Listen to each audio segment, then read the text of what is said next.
ฮัลโหลสบายดีลูกหล่ะสบายดีพักกะเทศยังอยู่นอนปลาบ่ฮ้อนบ่อยู่ไปได้ฮอนจนฮๆอนนี่จะเทื่อออกแล้วโดนอนยหลับอยู่บ่แต่ละมื้อน่ะ โอ้ยเปิดประตูไว้และหลับกะ ใช้น้องกัญญาไปไสอยู่เฮือนป้าอ๋ออยู่เฮือนป้าบ่ค่อยเฮ็ดหยังบ่ฮู้น้ำเพิ่นแหละเอ่อเพิ่นบ่อยากไปเอิ้นคุยนำบ่ อ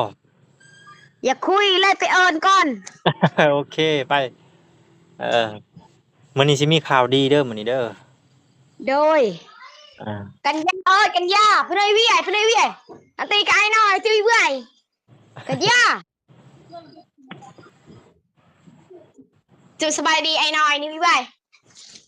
เปิดกล้องแน่โดยกำลังสิเปิดฮ้อนยังพอวันเกิดก็ยังแขกเดือน4มันเดี๋ยวยังลืมไอ้น้อย ๆโดยลูกหล่ะสบายดีลูกหล่ะลูกกัญญามาแล้วใจน้อยฮะอะไรก็พี่ฮอนวันเกิดขาน้อยเลยนะสิฮอดวันเกิดแล้วบ่เลเออยชื่อแล้วบ่วันเกิดเนาะมื้อใดดื้อเดือนสบายดี4พี่น้อง วันที่สบายดีสบายดี สบายดี ใส่หน่อยด้วยจ้ะ อยากสบายดีเด้อ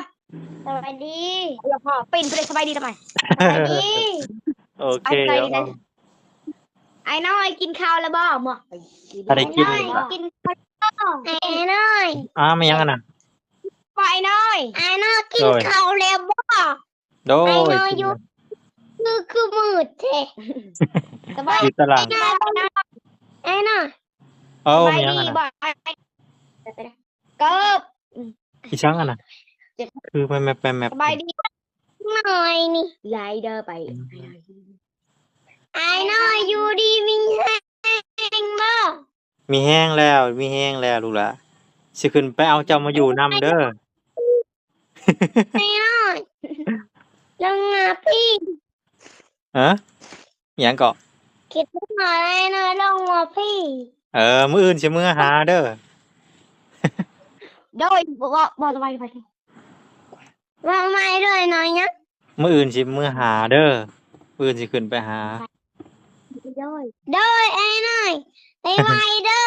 มาจะไปวันเกิดกันหน่อย มื้อได้วันเกิด เดือนสี่วันที่14เดือนสี่วันที่14โอเคฮอดมื้อมันก็จะสิขึ้นไปใหม่อีกสิขึ้นมื้อหาสิขึ้นมื้อแล้วเอามาอยู่นำไดเห็นบ่ อื่นทำไมมืออื่นนี่โอ้ย มื้อนี้วันหยังมื้อนี้ วันที่ วันอาทิตย์มื้ออื่นวันจันทร์ไปโรงเรียนบ่ 1 กระตีปิวเลย มื้ออื่นไปโรงเรียนบ่มื้ออื่นฮะ ไปโดยไปห้องเยบารัน พอดีตอนเที่ยงน้องกัญญาบอกเพลงกันโดย ยินบ่อันสิมื้อเอาเจ้ามาอยู่พี่ไดมาอยู่บ้าน มาบ่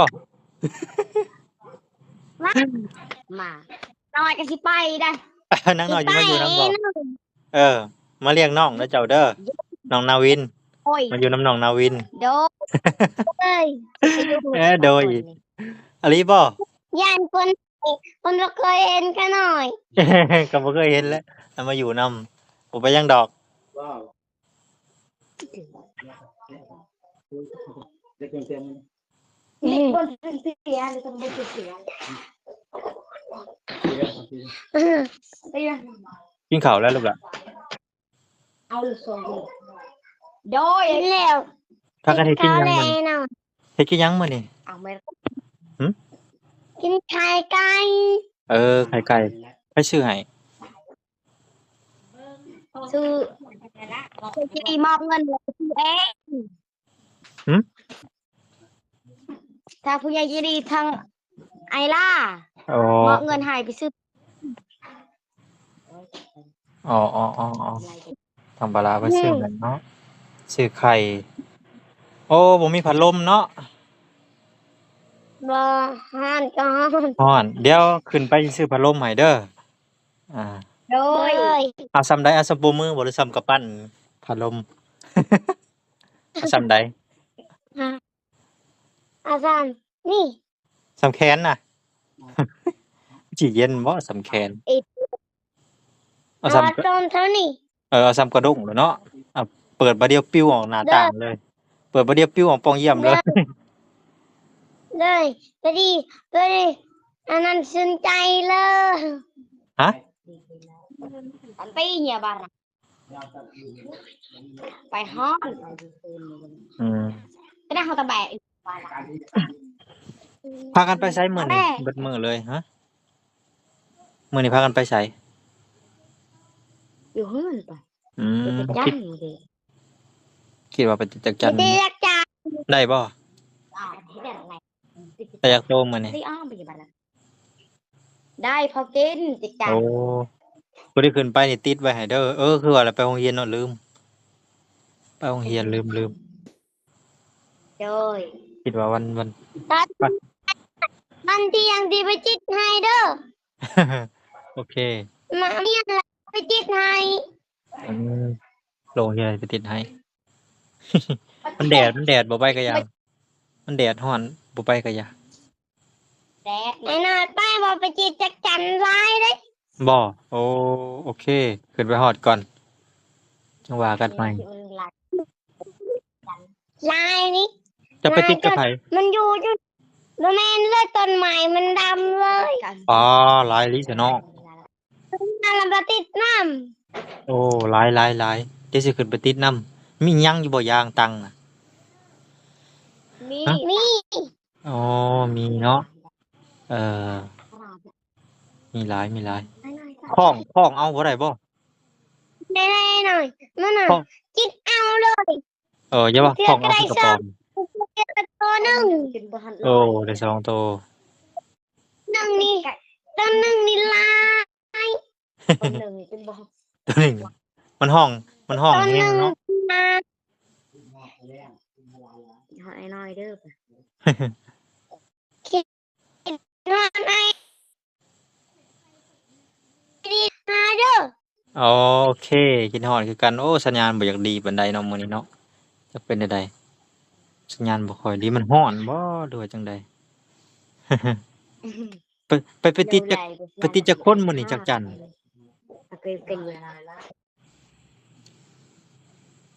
จะไปติดจักคนลูกล่ะ ไอ้น้อย ยังลูก ไอ้ ล่ะ น้อย ฮะ ทำไมบังอันนั้นกินฮอดได้หลาย กินเอาหลาย เดินได้หลาย ๆหลายส่ำใด หลายส่ำใด ชั่วโลก ตัวโลกเลยบ่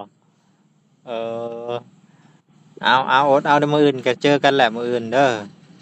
เดี๋ยวมื้ออื่นเจอกัน โอ้มื้อนี้ร้อนแฮงเลยมื้อนี้เนาะเออ เลยฮอนวิพัดลมกับฮอนแบบนี้แหละ สิมาซื้อพัดลมให้ คือแม่คอยปัดไม่คอยจะคอยนอน เออแต่ก็บอกกับบาป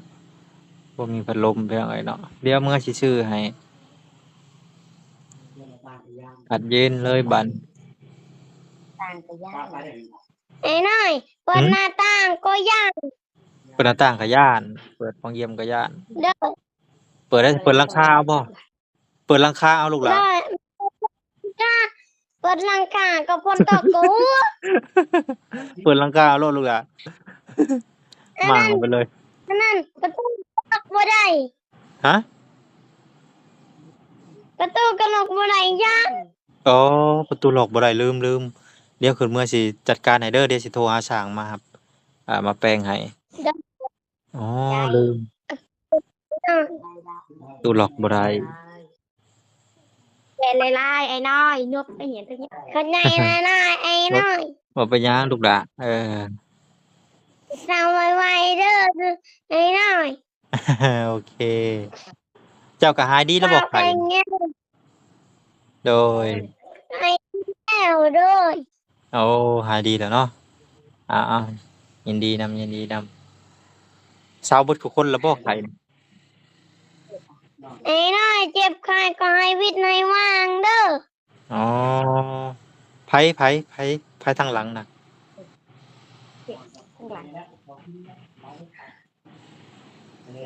giờ lọ vì lừa mà ơi hôm thanh nhẹ cẳng rồi nên ta bự này อ๋อละมาแล้วบ่แต่หัวลักหัวน่ะ sông can ai nói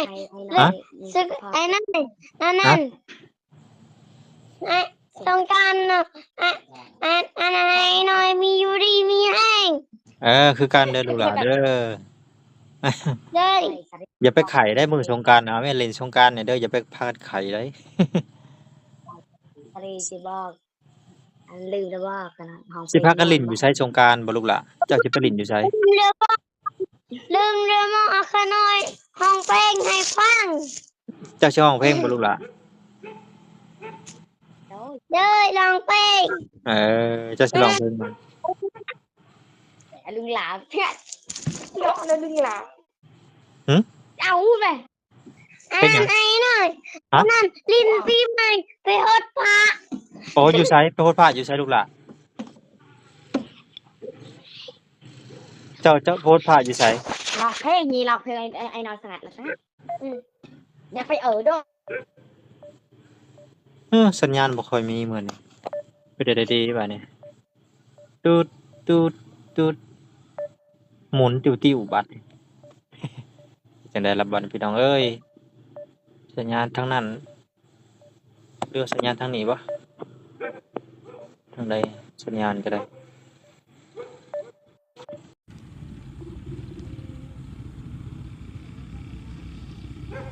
ทางใดเด้พี่น้องเอ้ยบาดนี้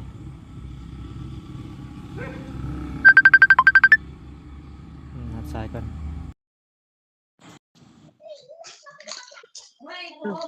มันคือหมุนติ้วๆบัดนี้ ไอ้นอนมีสัญญาณ นี่มาแล้วสัญญาณมาแล้ว ไอ้นอนอยู่ซ้าย อยู่เฮือนลูกล่ะ อยู่หนทางแค่บนทาง คือมันมืดแท้ อยู่แค่บนทางลูกล่ะมันนั่งเย็นนี่มันร้อน ทางเด้อไอ้นอนขนาดที่ร้องเพลงให้ฟัง โอเคลองเลยลูกล่ะ ไอ้น้อยนายอยู่เงาสุดสนที่โลกวนพรานหน้ากระจกไม่ใช่ใคร เป็นตัวฉันเองที่เหนื่อยมาไม่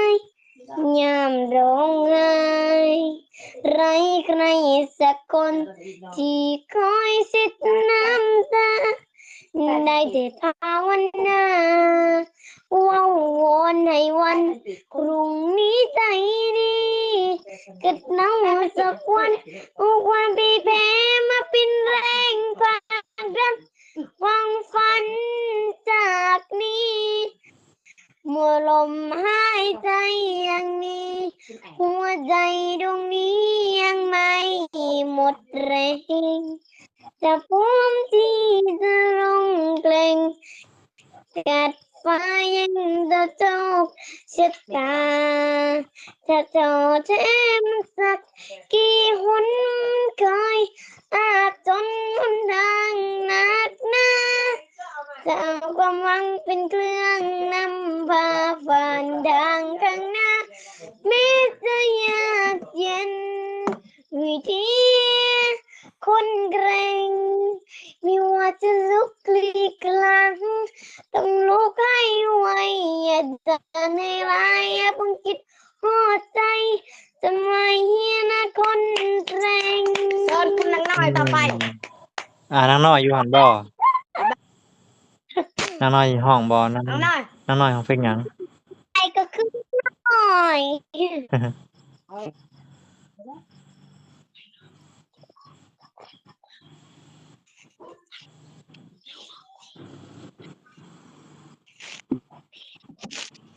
มุดล่ะอันน้อย ไปสิห้องบ่ ไอ้มุดอันน้อยที่ห้อง ห้องเลย ด้วยล่ะ ไปโรงไปโรงเรียนน้อง เดี๋ยวเลย ไปโรงเรียนน้องกัญญาก็ห้องให้ครูฟังอยู่บ่ บอกว่าให้ครูฟังครูบ่ได้บอกว่าบ่ บ่ ครูก็บอกว่า เออถ้าเป็นนั่นเพิ่นอาจสิบอกให้ห้องเลย อย่าเพิ่นห้องเอาคะแนน ลองเลยมาลอง ห้องบ่ห้องก็บ่เป็นหยัง ไอ้น้อยลองขอหน่อยลองอันนั้นขี้ข้านลอง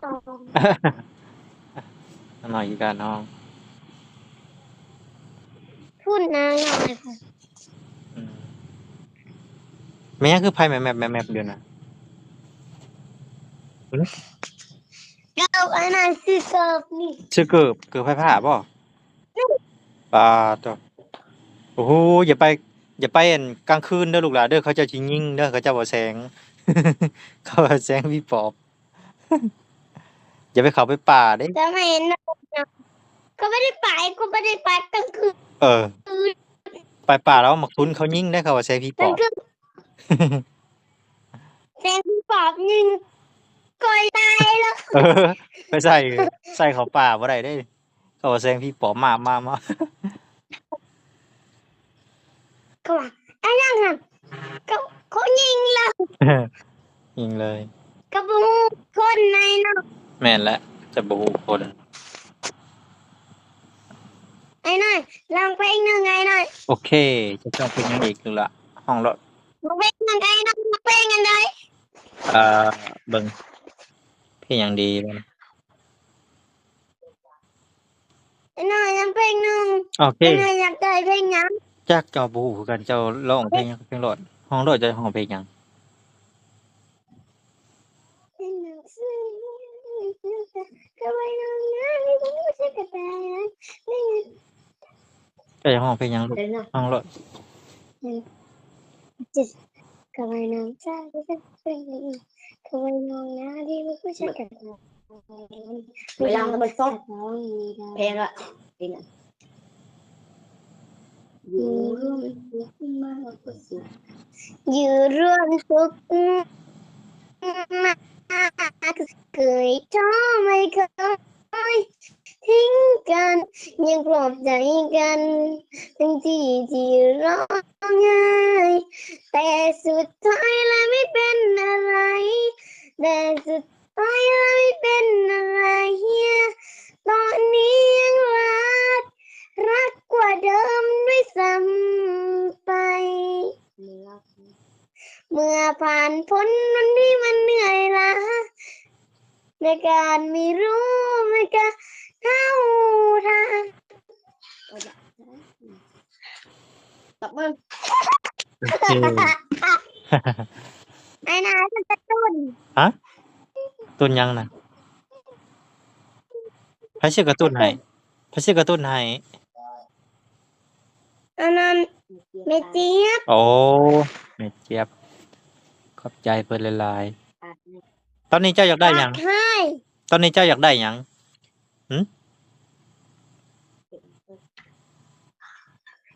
น้องกัญญาเจ้าอยากได้หยังตอนนี้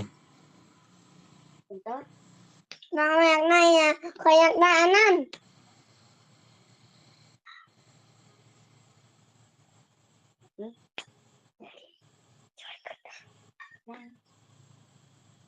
ไปเลย ของขวัญวันเกิดน้องกัญญาอยากได้หยังเด้เนาะ Rồi giờ bị lây đó.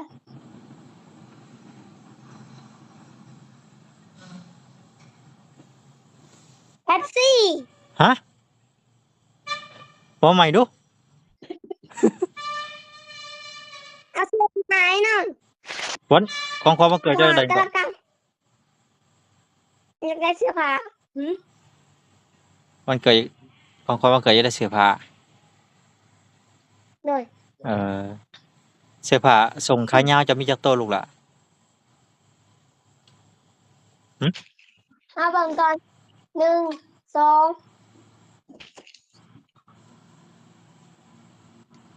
3 ตีสี่ห้า ส่งมีหา กัน ตัว เนี่ยเคยห้า เสือได้ซะ ห้าอันฮะ เสือเด้ เสื้อหลาย หลายเนาะ 1 2 3 4 5 6 7 8 9 10ประมาณ10 อืม 11 12 สักไว้อยู่บ่ โอ้ ซั่น มัน น่ะ ยังได้เสือ12ตัว บ่ พอแล้วบ่ต้องเอาไปเสือหันอยากกินขนมก็ว่าไป สักไว้อยู่บ่ กิ เสื น อ ขนมเอาขนม เสือมันหลายแล้วลูกห บ่ ลาน ว่ากิน เสือหลายแล้วลูกหลาน ไป เอาอันแนวใหม่ดูหา หน่อย เจ้าอยากได้หยัง นายอ้าย อย่าไปกินขนม ไป นี่เด้ ยังอ้ายอ้าย อยากหายไอ นายอ้าย ไผก็อยาก คอ หาย ยอ้าย บ่อยากได้หยังอยากได้แต่หายไออย่างเดียว เด้อ คือกันนั่นแหละซะอ้ายก็อยากหาย อ้าย อ้ายก็อยากหายดีอ้ายก็อยากหายเจ็บหายไข้หายป่วยกันแหล้วเขาว่าอย่างนั้นก็ได้ มีแต่เจ้าคลำเมาเด้อเรื่องเจ้าบ่กินหวาน เจ้าไปกินหวานมันก็บ่เซาคือเก่าหั้นแหละมันก็บ่หายคือเก่าหั้นแหละขอแบบนี้ขอบ่ได้ได้ลูกหลานเอ้ยมีแต่ขอเจ้าเองในคันเรื่องนี้นะ มีแต่บ่กินขนม คอยหน่อย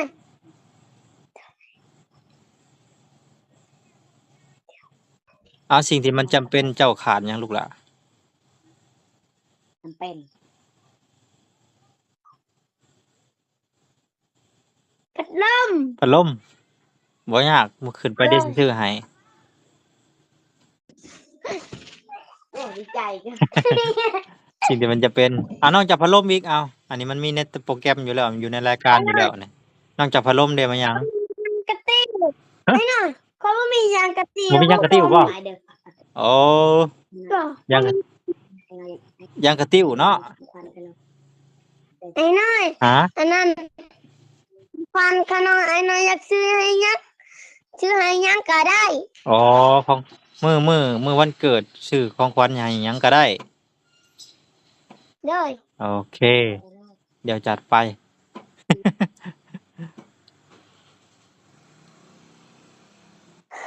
ไปได้ไดคือหายใจใหญ่แท้ฮ้อนบ่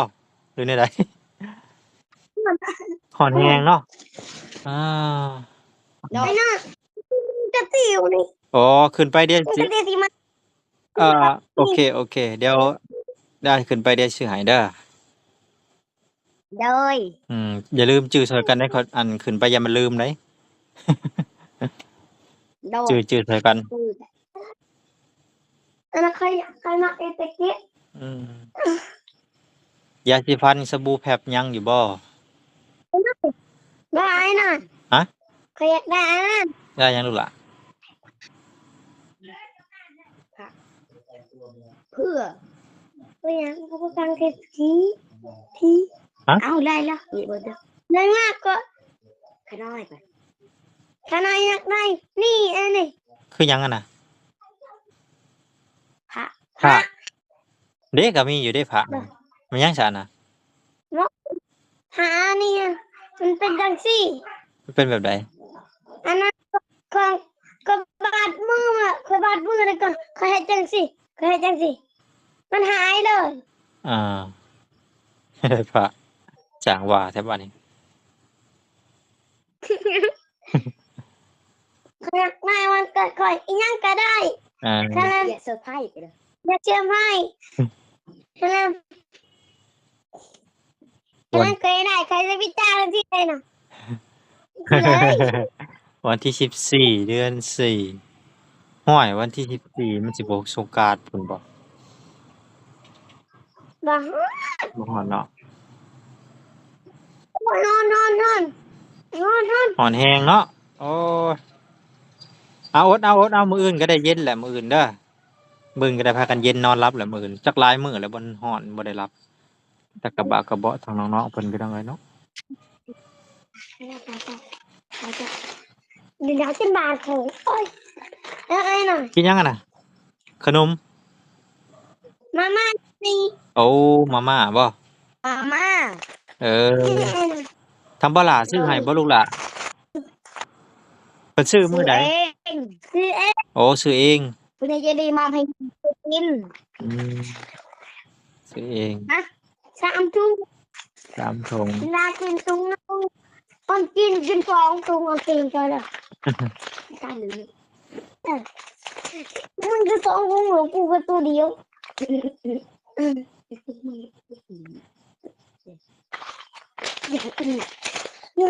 น้องลินดาน้องกัญญาเดี๋ยวสิไปอาบน้ำพักผ่อนมื้ออื่นสิเดินทางไปหาเจ้าแต่เช้าเด้อเจอกัน ไอ้นายมาจิ้มเป็นตัวเด้อ มาเมื่ออาลีลูกหลานเมื่ออาลีสัญญาเลย โอเคสัญญาอ้าว เดินปลอดภัยเด้อ โดยอ้าวเดินทางปลอดภัยโดยขอบใจสบายดี น่าเด้อไอ้นาย โดยคิดฮอดคือกันลูกหลานสวัสดีพี่น้อง บาย แม่ บาย เออ thank you บ๊ายบาย and then บ๊ายบาย thank you บ๊ายบาย